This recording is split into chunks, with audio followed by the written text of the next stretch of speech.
कि दान धर्म ग्रंथों के हिसाब से मैं जानता हूँ कि दान लेने की अधिकार केवल ब्राह्मणों को है और कोई दूसरा दान नहीं लेता। तो यदि हम कन्या दान भी देते हैं तो कन्या से पहले दान ब्राह्मण लेता है। इसलिए गुंगवा महे का श्लोक भी पढ़ता है कि उसके लड़की के लड़का दोनों गूंगे हैं, बहरे हैं, और इसलिए लड़की को हम दान लेते हैं। इसमें सारा लोग एक साथ बैठकर, कोई कुर्सी पर नहीं बैठा, सारा लोग एक दरी पर बैठा।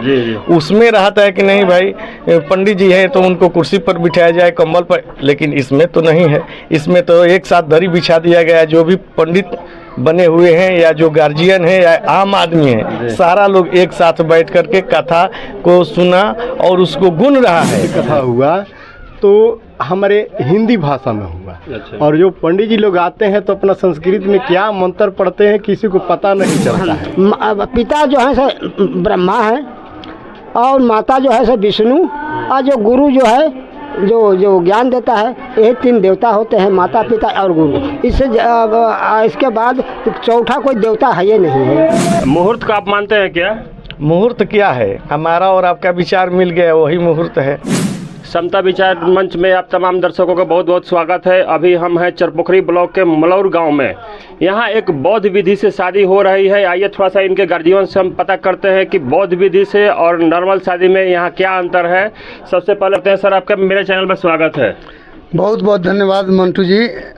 समता विचार मंच एक चैनल आपका फूले बढ़े। आपका योगदान जो है गांव-गांव घूम करके, और जो शादी ब्याह या जो भी परिवर्तन की घड़ी है जिसको आप कवर कर रहे हैं, वाकई तारीफ़ की बात है।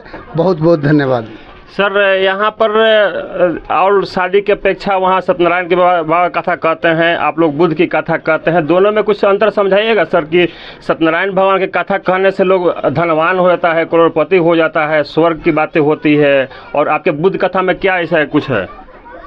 मेरे ख्याल से जहाँ तक नॉलेज है, सत्यनारायण भगवान की 4 तरह की कथाएं हैं। चारों वर्णों के आधार पर, ब्राह्मणों के लिए अलग, क्षत्रियों के लिए अलग, वैश्य के लिए अलग, और हम शूद्रों के लिए अलग कहानी है। और कहानी बहुत सारे लोग जानते होंगे, लेकिन सत्य पर आधारित नहीं है, कथाएं हैं। लेकिन बुद्ध कथा जहाँ तक है सत्य पर आधारित है, मोरल वैल्यूज को सिखाता है, आचरण को सिखाता है, शील को अपनाने के लिए वादे करता है। और 3 रत्न, बुद्धि के शरण में जाइए, धम्म के शरण में जाइए और संगठित रहिए, इसकी शिक्षा देता है। तो बुद्ध की शिक्षाएं को धरातल पर उतारने की कोशिश करता है, और यही हमारी शिक्षा है। अच्छा, जो कि जी बोलिए। जो कि कहीं काल्पनिक नहीं है। अच्छा, एक चीज़ हमको और बताइएगा सर कि आप लोग जब ये शादी इस तरह का करते हैं, इसमें तो दिन उल भी नहीं दिखवाते होंगे पंडित जी लोग से? देखिए, जो भी दिन है ये सब सही होता है। कोई महा मुहूर्त और कोई ख़राब मुहूर्त नहीं होता। समय को पहचानना है, और समय शादी के लिए जो भी जो वर्ग है, दोनों वर्ग, उनके सहूलियत के हिसाब से अपना कोई भी दिन निश्चित कीजिए। और मेरे ख्याल से ये शादी दिन में हो, तिलक का भी प्रोग्राम दिन में हो, और सिंपलिसिटी हो इसमें, ये मैं चाहता हूँ। क्योंकि ज़्यादातर खर्चा करना और आडंबर दिखाना, देखा देखी करना, ये हम लोगों के हक में नहीं है, ये बहुजनों के हक में बिल्कुल नहीं है। इसलिए हम लोगों को सादगी पसंद है। हम लोग कर्मिक हैं, अर्जक हैं, और अपने पर भरोसा रखते हैं। इसलिए ज़्यादा खर्ची करना भी शादी ब्याह में मैं उचित नहीं समझता। इसलिए मैं चाहता हूँ कि ये दिन में शादी हो और कम खर्चे में शादी हो। अच्छा, एक चीज़ और बताइएगा सर कि देखते हैं कि कितने लोग कुंडली मिलाते हैं और खरमास देखते हैं और दिन भर देखते हैं, उस विषय में क्या कहेंगे? कुंडली को पतरा दिखाना, ये सब को कैसे दृष्टि से देखते हैं आप? ये कुंडली ब्राह्मणों का षड्यंत्र है। कुंडली कुछ नहीं होता है, सारे समय सही होता है। और ये लोग षड्यंत्र किया है कि 9 ग्रह है, 9 जिसमें जो कुंडली देखते हैं, और शुक्र और राहु केतु का जो भी गणना है, ये झूठ पर आधारित है, बिल्कुल वैज्ञानिक सोच पर आधारित नहीं है। इसलिए सारा बकवास है, इसको पालन नहीं करना चाहिए। हम लोगों को बुद्ध की शिक्षा यही है कि जो सत्य को मानो और उसको परखो, तब मानो, तर्क पर अपना उतारो किसी चीज़ को। अच्छा, एक चीज़ और बताइएगा सर कि यहाँ जो शादी हो रहा है, इसमें क्या इसमें दिन दबर दिखाया गया है? इसको मैंने किसी भी मौसम में किया जा सकता है कि खास लगन में ही किया जा सकता है? देखिए बरसात में तो शादी नहीं होती है, बहुत सारी परेशानियां होगी, इसलिए मौसम को जहाँ तक देखा जाता है कि सही हो, बरसात नहीं हो, ना जाड़ा हो ना गर्मी हो, क्योंकि गेस्ट के रहने के लिए जगह चाहिए और बाकी सब चीज़ों के लिए होना चाहिए।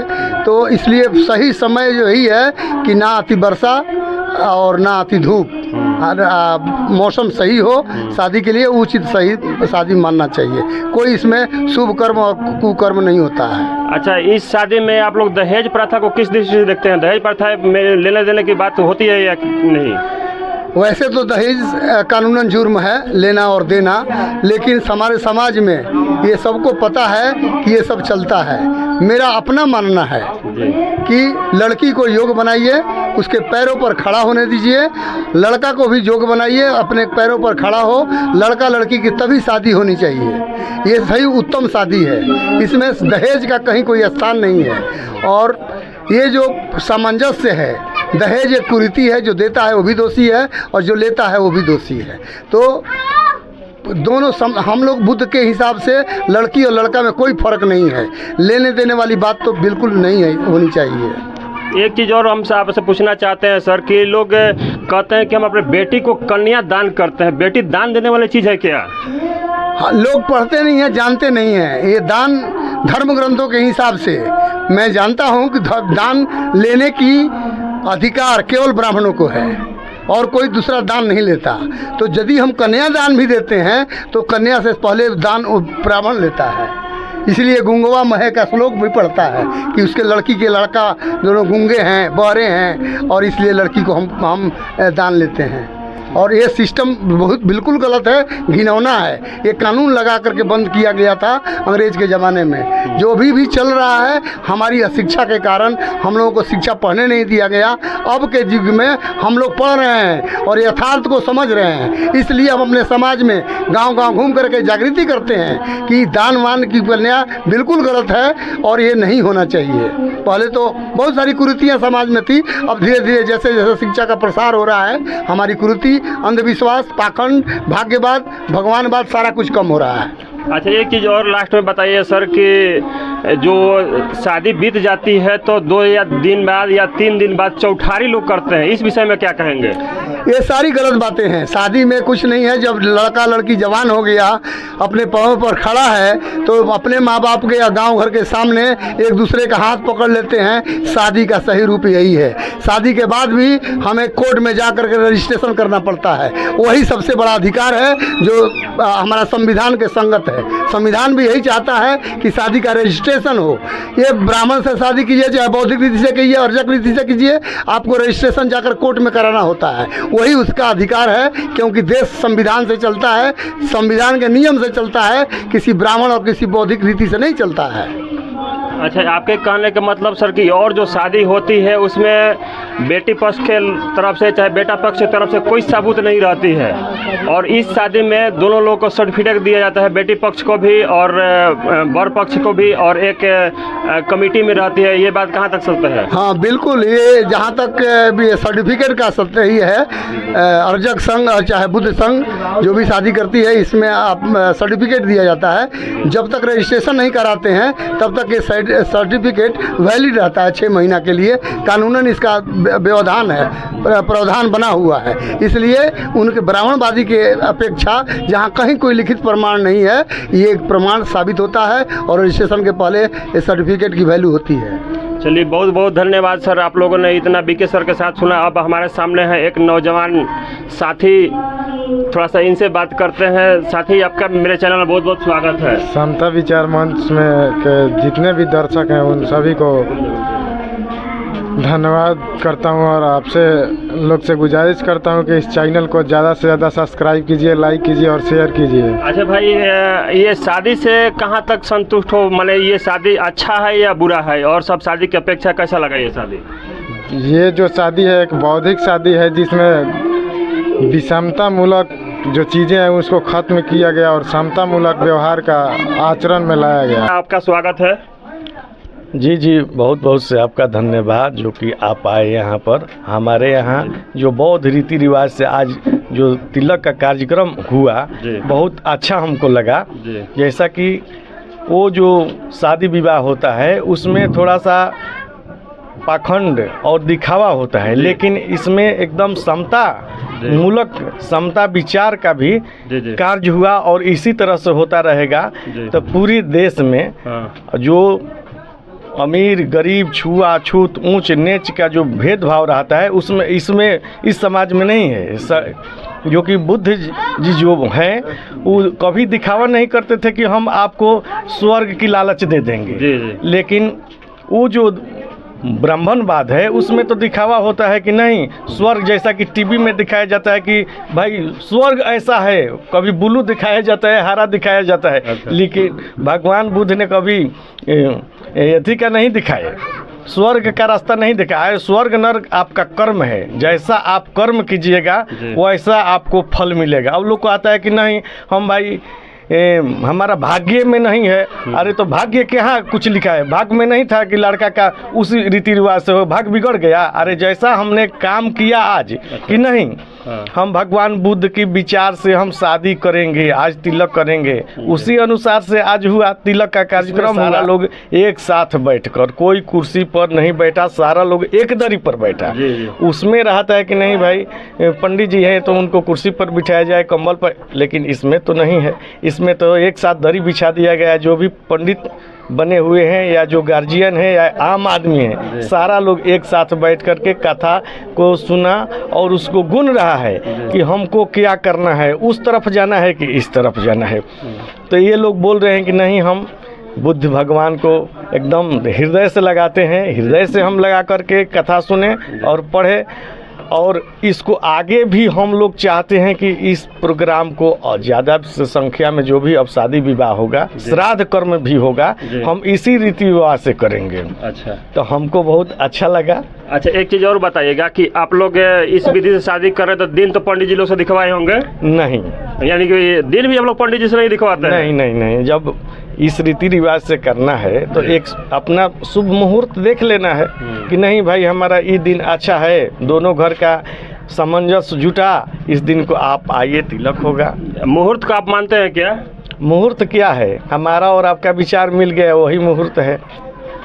चलिए, तो इसमें यानी कि आप लोग तंत्र मंत्र को भी जो पंडित जी लोग संस्कृत में उच्चारण करते हैं वो मंत्र को आप लोग संस्कृत में समझ पाते हैं क्या? नहीं, देखिए वो क्या मंत्र है क्या नहीं है, अनूनन आदमी है, उतना तो पढ़ा लिखा नहीं है, वो आए अपना कथा बाँचते चले गए, सारा लोग क्या सुना क्या नहीं, वो कथा में क्या है क्या नहीं, वो बनिया और साधु का लोग कथा है क्या है, लता पता का बात करता है। हम तो देखते हैं कितना लोग हमसे नाराज़ हो जाता है। जिंदा भगवान है और मुर्दा भी भगवान है। हमारे यहाँ 40 यहाँ पर शिव जी का, काली माँ का, ठाकुर जी का, इसी तरह से घर में और गांव में लोगों का शिव और एथी का मंदिर बना हुआ है। ठीक है, हमको उसको काटना नहीं है, लेकिन तो वो मुर्दा भगवान हो गए, उसमें बहुत से लोग आस्था रखते हैं।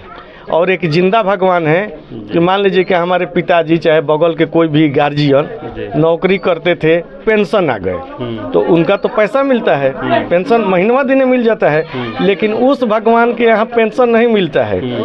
ये जिंदा भगवान को टाइम से खाना उन्हें नहीं दिया जाता है, लेकिन उस भगवान को टाइम से खाना उन्हें दिया जाता है। तो जिंदा और मुर्दा भगवान में यही अंतर है। तो बुद्ध जी तो बोले कि नहीं, जब तक शिक्षित नहीं होगा तब तक ये आगे के कार्य नहीं हो सकता है। जैसा कि हमारे देश में हम लोगों की संख्या बहुत ज़्यादा है, लेकिन हमारे यहाँ विद्यालय में कोई नहीं जाता है। मान लीजिए कि कॉलेज है, इंटरमीडिएट काउंसिल है, सेंट्रल यूनिवर्सिटी है, उसमें 1% हमारा आदमी है। सरकार राम मंदिर बना रही है सर। राम मंदिर तो वो अपने लालच में बना रहे कि राम का आपको हम जूस पिला रहे हैं। जैसा कि पाकिस्तान में अल्लाह को जूस पिया करके आतंकवादी पैदा किया जाता है, तो यहाँ भी हिंदू लोग को आतंकवादी बनाया जाएगा कुछ दिन में। जैसा कि आप अभी जाइएगा दुकान पर कपड़ा का, तो देखिएगा, हम पहले पहनते थे 80 सेंटीमीटर का गंजी, और 85 लिए वो भी नहीं हो रहा है, दाम भी बढ़ गया और उसका साइज भी छोटा हो गया। तो सरकार का यही काम है कि किसी तरह से अपना मकर जाल में फंसाना। हमारे लोग तो कम पढ़े लिखे हैं, कान में कन फुकवा कुछ लोग हैं, कान फूक देता है, अब उसी के कन फुकवा के फेरा में ये लोग रहता है कि भाई चलो फलाना चाचा आ गए। वो चाचा का लोग काम करेगा, बाबा का काम कर लेगा, लेकिन अपना चाचा जो कहेंगे उसका वो लोग काम और ध्यान नहीं देगा। यही हम लोगों का आदमी में कुछ कमी है, गड़बड़ी है। चलिए बहुत बहुत धन्यवाद सर। अब इस विषय में आपसे जानकारी लेके हमको बहुत संतुष्टि हुआ है। ये भैया, एक और भैया हैं, थोड़ा सा इनसे मिलाते हैं। भैया, यहाँ बुद्ध परिवार से शादी हो रहा है, इस विषय में आप क्या कहेंगे? इसको मैंने कहाँ तक उचित मानते हैं कि और शादी जो होती है ब्राह्मण द्वारा होती है और ये शादी आप लोग बुद्ध विधि से कर रहे हैं, इस विषय में क्या बताइएगा? जी धन्यवाद।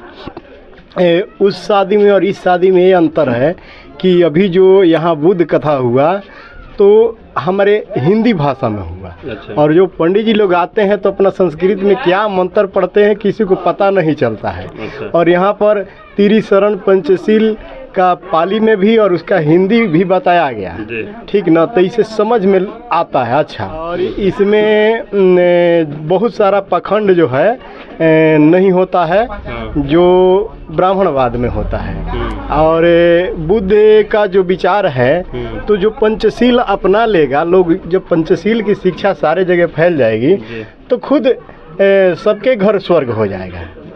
जी, तो यही विचार के लिए करके हम लोग चल रहे हैं। अभी बहुत सारा अंधकार है, बहुत लोग अशिक्षित हैं, तो अभी समझ रहे हैं, लेकिन अभी डर रहे हैं। कहीं ना कहीं एक डर जो है जो बरसों से बैठाया गया है, उस डर के कारण अभी धीरे धीरे समाज परिवर्तन हो रहा है। और परिवर्तन ही प्रकृति का नियम है, तो परिवर्तन होगा। और हम लोग बुद्ध विचार को लेकर के बहुत संतुष्ट है और इस शादी से बहुत खुश है। चलिए बहुत बहुत धन्यवाद। तो सारा संसार जो हमारा है से देवता के बस में है। अच्छा। और देवता जो है सब मंत्र के बस में है, और जो मंत्र जो है सो ब्राह्मण के पास है। वो जो मंत्र जो है सो ब्राह्मण के पास है, तो इसलिए ब्राह्मण भी देवता है, लेकिन हम लोग देवता को नहीं मानते हैं। अच्छा, यानी ब्राह्मण को आप लोग नहीं मानते हैं? जी ना, हम ब्राह्मण को मैं देवता को नहीं मानते हैं, समझे, ब्राह्मण को मानते हैं। तो देवता तो वो है जैसे कि हम लोग भी कहते हैं कि 3 को देवता होता है सृष्टि के अंदर, 3 देवता के अलावा चौथा कोई देवते नहीं है। तो वो लोग भी कहता है ब्रह्मा विष्णु महेश। तो ब्रह्मा कहता है कि जो जन्म ब्रह्मा से जन्म होता है, विष्णु पालन पोषण करता है, और जो महेश जो है सो गुरु है। लेकिन उस चीज़ को हम एकदम तर्क के कसौटी पर जो पिता जो है सो ब्रह्मा है और माता जो है सो विष्णु, और जो गुरु जो है जो ज्ञान देता है, ये 3 देवता होते हैं, माता पिता और गुरु। इसके बाद चौथा कोई देवता है ये नहीं है। कोई भी इसका ज्ञान प्राप्त करके कोई भी संस्कार करा सकता है इसमें। और उसमें है कि जब कराएंगे तो ब्राह्मण कराएंगे। तो यही हम लोग का समतामूलक समाज का अथी है। चलिए, आप लोगों ने अभी हमारे भंते जी से सुना कि इन्होंने अपने विचार को क्या बताए। इनका कहना है कि और सब शादी में बिना ब्राह्मण की शादी नहीं होती है, और इनकी बौद्ध विधि की जो शादी होती है इसमें किसी भी पंडित की जरूरत नहीं है, किसी भी भंते जी की भी जरूरत नहीं है। समाज के कोई भी आदमी हो, बड़े बुजुर्ग हो, पढ़ने लिखने के जानता हो, वो आके अपने स्टेज पर अपना शादी विवाह करा सकता है। चलिए, आप लोग इतना देर से हमारे चैनल को देखा है, तब तक के लिए बहुत बहुत धन्यवाद।